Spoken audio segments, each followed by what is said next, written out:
तो जो सारी जो मतदाता सूची पूरे देश की अवेलेबल है 2003 में, उससे सेलेक्ट करना और उससे मैचिंग करना बहुत आसान हो जाता है।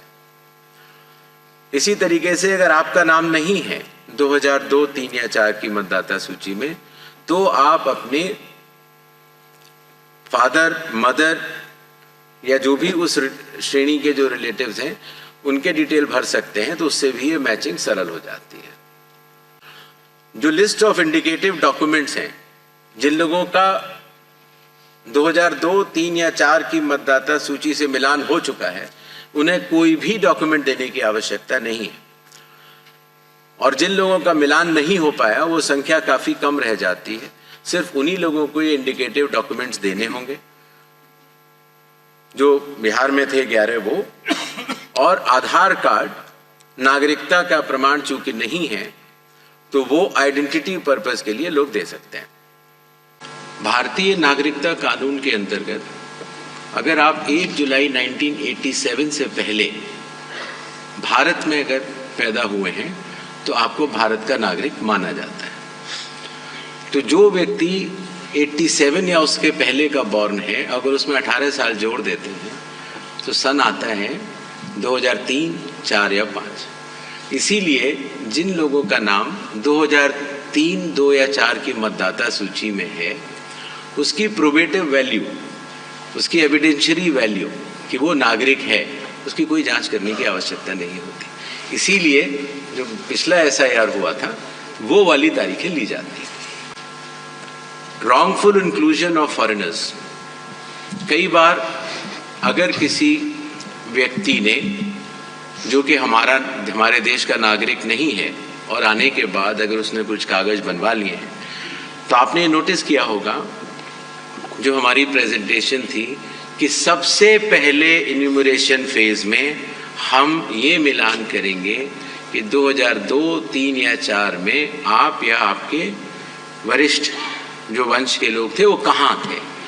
अगर उससे मिलान हो जाता है तो फिर ये बात खत्म हो जाती है।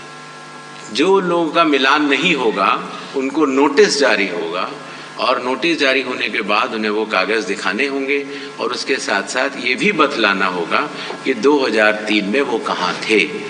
ये करना बहुत आवश्यक है। डीडुप्लीकेशन की जहाँ तक बात थी, शायद इस विषय को और गहराई से समझने की ज़रूरत है।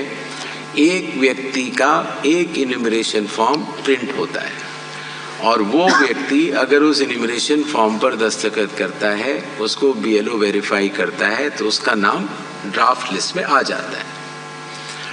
अगर उस व्यक्ति के एक से ज़्यादा जगह नाम है, तो उतने इन्यूमरेशन फॉर्म अलग अलग जगह प्रिंट होंगे।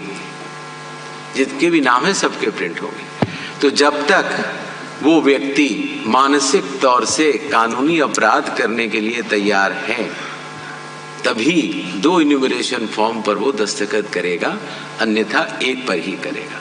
बाकी ये टेक्निकल और श्रोडिंगर इक्वेशन और मैथमेटिकल डीडुप्लीकेशन जो चीज़ें होती हैं, वो तब की जाती हैं जब फील्ड टू पर हाउस टू हाउस सर्वे नहीं किया जा रहा हो। ये physical field to field, person to person एक सर्वे है, जो कि अगर आंकड़ों में आप देखेंगे तो वो एक बहुत बड़ा सर्वे है।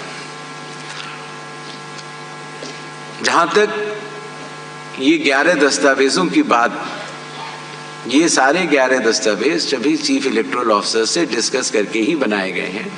और अगर हियरिंग के समय कोई ऐसा दस्तावेज अगर कोई व्यक्ति देता है जिससे कि ये प्रमाणित हो जाता है कि वो भारत का नागरिक है, तो स्वाभाविक तौर से उस दस्तावेज को ERO नजरअंदाज नहीं करेंगे। जब इन 12 राज्यों में जब हम लोग SIR करा रहे हैं, तो इस बात का निर्णय लिया गया कि कागज़ तभी मांगे जाएं जो इंडिकेटिव डॉक्यूमेंट्स हैं, जब उसका व्यक्ति का 2003, 2 या 4 से मिलान नहीं हो पा रहा है। हाउस टू हाउस इन्यूमरेशन 4 नवंबर से 4 दिसंबर तक। Publication of draft electoral rolls 9 दिसंबर 2025। क्लेम्स एंड ऑब्जेक्शंस का पीरियड 9 दिसंबर 2025 से लेकर 8 जनवरी 2026 जिन लोगों को नोटिस जाएंगे उनकी हियरिंग और वेरिफिकेशन का समय 9 दिसंबर से 31 जनवरी तक होगा और फाइनल इलेक्टोरल रोल्स 7 फरवरी 2026 को प्रकाशित किए जाएंगे। আমাদের ভিডিও ভালো লাগলে লাইক এবং শেয়ার করুন। কমেন্ট সেকশনে গিয়ে জানান আপনাদের মতামত।